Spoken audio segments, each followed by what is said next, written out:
Hi, TheCinemaRanger here, fighting off a little bit of a cold today, which I guess is appropriate because today I would like to talk about the latest film by Bong Joon-Ho, and that is Parasite.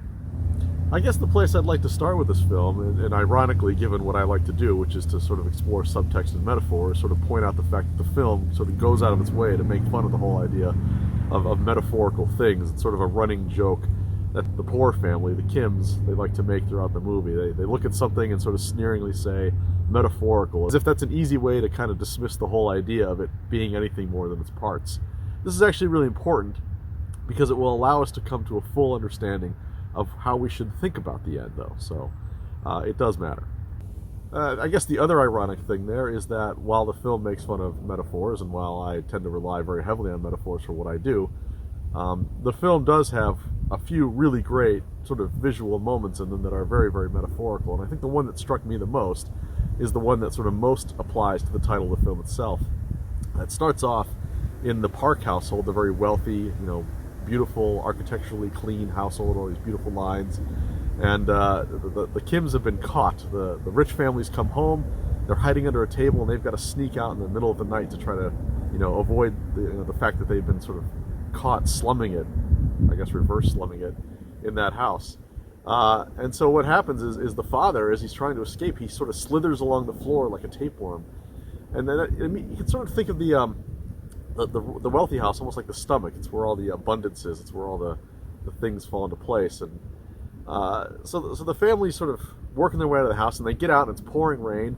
And then there's this incredible sequence where they descend into the bowels of the city, and what we see is they keep going down through tunnels, down stairwells, and there's this real emphasis on this winding downward motion, and it's almost like they're moving their way through the lower intestine until they finally get back to their own home, the Kims, and it's this impoverished little hovel at the end of the street, and it's been flooded with sewage, and it's almost like these parasitic people, this family, has worked its way down from the stomach, is about to be purged as it moves down to the bowels, and then to the and it's there's where all the shit and piss is, and that's kind of, I think, the meaning of that guy earlier in the film who's pissing all over the place.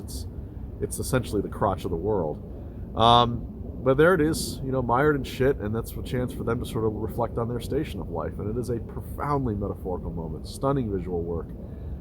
This march down winding streets, a replication of a parasite easing its way down an intestinal system. Of course, the Kims aren't the only parasites in this film. You also have the housekeeper and her husband. They have been dwelling in the Park household all this time in some sort of secret recess. And what I think is interesting is then we move into the whole realm of class struggle. And I think what we see is sort of honest and painfully honest in a way is the housekeeper and the Kims, they can't just coexist in some sort of unified relationship, living off the Parks. They have to fight for this house. They're incapable of seeing the bigger picture in which they might just sort of get along, I guess, and instead try to claim ownership of their parasitic spot in this wealthy house.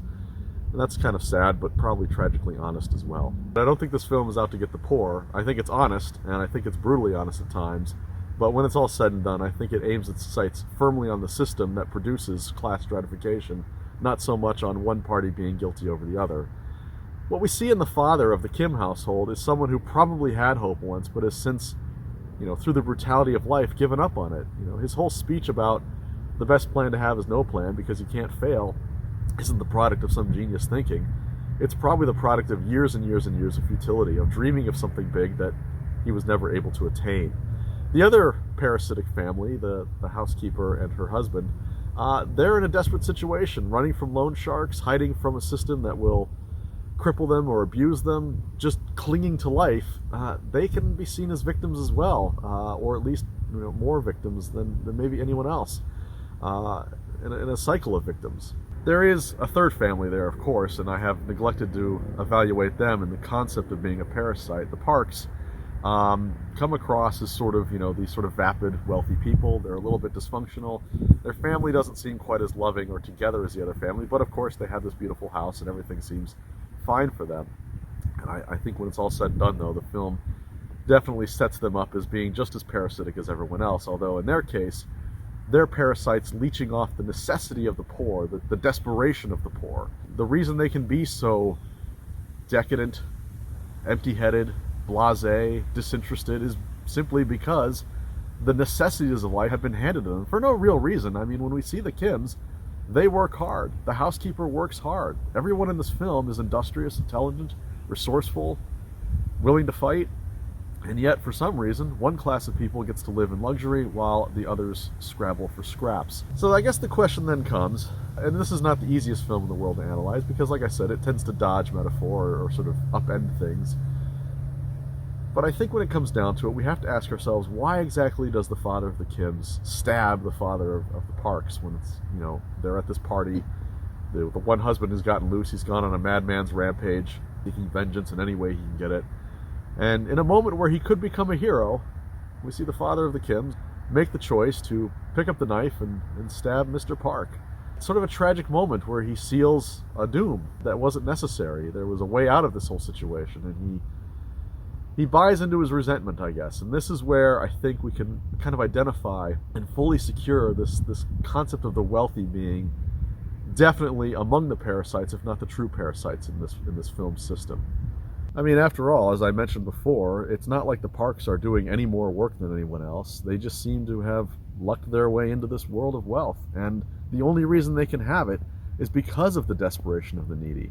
The status they have, the luxury they enjoy, the vapid existence that they indulge in, is really the product of those below them craving it so much that they're willing to fight each other for it.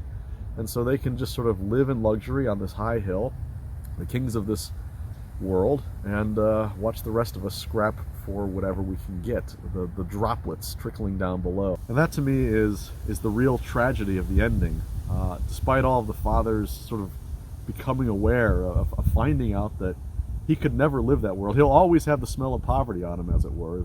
Another metaphor the film uses, that he'll always stink of poverty. It's another reason he lashes out at Mr. Park, is because he's so resentful of the fact that no matter how much they appear to be equals, Mr. Park will never accept him that way. The father, I think, has accepted the futility of this existence, the inability to break from this cycle, but the son doesn't see it. At the end of the film, the only thing he can do is to dream of reconciling the family, of becoming wealthy, and buying the very house where all these disasters unfurled so he can set loose his father once more. But you know, the problem is that dream is just as delusional as any of the dreams the father had. He's probably going to spend his life in toil and never be able to afford that house. And even if he does, the fact of the matter is that Ki Jong is dead. Their sister is gone, and the family will never be put back together the way it was. That loving, tight kinship they had throughout the film, in many ways the most functional family we see in the entire movie, the reality of this brutal economic system has shattered that, and it's never going to be repaired. They got caught up in a dream, they lived beyond their means, and now they are where they are. They deserve to try, and they worked hard for it, but they were never going to be allowed to be in that place because the system, as it is, refuses to truly allow the upward mobility that it promises. I think that's ultimately what the director is trying to say with this film, that maybe it's not the wealthy or the poor who are parasitic, maybe it's the economic system that creates the dichotomy between the wealthy and the poor that is the true parasite in our lives, the thing that is tearing apart relationships that could otherwise be equitable, beautiful, sound, and meaningful. I'm the Cinema Ranger, and I hope our paths cross someday. Thanks for watching this video, and if you enjoyed it, here's another recommendation. Anyway, if you like this video, please subscribe to my channel, and look forward to more videos soon. I'm the Cinema Ranger, and I hope our paths cross someday.